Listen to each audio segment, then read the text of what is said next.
तर आज आहे लग्नाचा दिवस। सकाळी वैदिकचं लग्न होतं, त्याच्यासाठीच सकाळी लवकर उठून आम्ही इथे रेडी व्हायला लागलो होतो। छान अशी साडी घातली आणि हे ब्लाऊज तुम्ही बघितलंच असेल, मी स्वतः वर्क केलेलं आहे। ते स्वतःच मेकअप करायला घेतला होता, कारण की पार्लर जवळ काही नव्हतं म्हणूनच।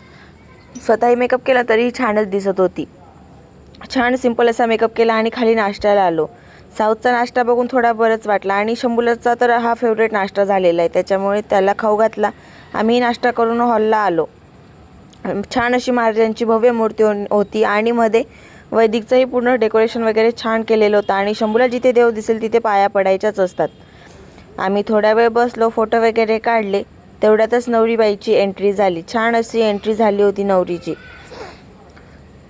छान असं वैदिकचं लग्नही पार पडलं आणि नंतर गेलो आम्ही पेटपूजा करण्यासाठी। जेवणाला पुरणपोळीचा बेत होता। जेवण वगैरे झाले, दुपारी थोडा आराम करून संध्याकाळच्या लग्नासाठी रेडी होऊन परत हॉलला आलो।